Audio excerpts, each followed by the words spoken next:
যেমন রাজা নামে এক মস্তান, সে সবসময় মস্তানি করে যাচ্ছে, বিভিন্ন কর্মকাণ্ডে বিভিন্ন মস্তানি দেখাচ্ছে।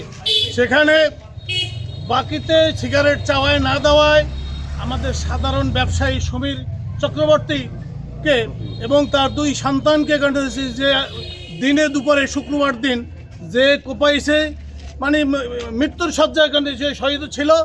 এখন কি অবস্থায় জানি, হাসপাতালে ভর্তি আছে। আমরা এর তীব্র নিন্দা জানাই। ওই যে রাজায় মারছে এই আসামির মা বিকালে আসছে আমাকে গ্রামে, আমরা দরজার সামনে দাঁড়াই রয়েছি। আইয়া বলতেছে যে নমর আছে নমকে দমন করতে হবে। এর কারণ কি আমাকে এরকম হুমকি ধমকি দিতে আছে, তাহলে আমরা কীভাবে এখানে থাকি? এখানে বারবার আইসে এরা বলিয়া যায় যে নমর আছে নমকে দমন করবো। এরা কোপাইয়াও গেছে, মারিয়াও গেছে, এবার আমাকে হুমকিও দিয়া যায়। কারণটা কি? এটা হিন্দু, মুসলিম, বৌদ্ধ, খ্রিস্টান, জৈন সকলে একাত্রে বসবাস করি।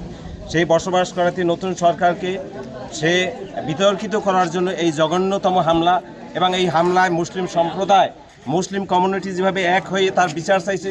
সন্ত্রাসীর কোনো দল হয় না, সন্ত্রাসীর কোনো জাত হয় না।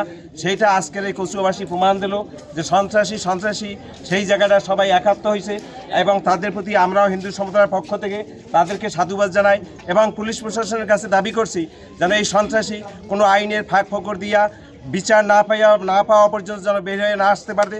কচুয়া বাজারের ছোট্ট ক্ষুদ্র ব্যবসায়ী, চায়ের দোকানদার সমীর চক্রবর্তী এবং তার পরিবারের উপর যে একটা মর্মান্তিক হত্যাযজ্ঞের মতো ঘটনা চালানো হয়েছিল, সেটা প্রতিবাদে আমরা এখানে দাঁড়িয়েছি, মানববন্ধন করতেছি।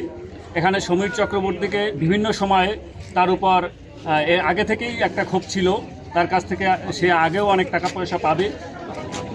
পরবর্তীতে জুম্মার নামাজের দিন শুক্রবার বাকি চাওয়াকে কেন্দ্র করে বাকি দেয় না, সিগারেট বাকি দেয় নাই, তাকে হত্যার উদ্দেশ্যে সরাসরি তার বুকে প্রথমে আঘাত হানছে, তারপরে হাতে এবং কপালে। তারপর তার দুই ছেলে আসার পরে তার দুই ছেলের উপরে আক্রমণ করছে, যে ঘটনাটি অত্যন্ত মর্মান্তিক এবং আমাদেরকে শোকাহত করেছে। কচুয়া বাজারে আমাদের একজন ব্যবসায়ী সমীর ভাই, তার দোকানে যে নাকি বাকি চেয়েছে, বাকি না দেওয়ার কারণে তাকে অন্যায়ভাবে কুপিয়েছে। এই ন্যাক্কারজনক ঘটনার আমরা তীব্র নিন্দা প্রতিবাদ জানাই। দুপুরবেলা জুম্মা নামাজের সময় কিছু সন্ত্রাসী আমাদের সহজ সরল ব্যবসায়ী সমীর চক্রবর্তীকে কুপিয়ে জখম করেছে। আমরা জানি যে আমরা কচুয়া শান্তিপ্রিয়বাসী, আমরা ধর্মবর্ণ শেষে সবাই এক জায়গায় বসবাস করি। আমরা চাই যাতে ভবিষ্যতে এরকম কোনো ঘটনা না ঘটে। দিকে ফ্যামিলিকে প্রচুরভাবে একটা মানে ধমক দিতেছে যে কোপাকুপি কি হয়েছে, আর 3 গুণ কোপাকুপি হবে যারা এই রোগীর সাথে গেছে।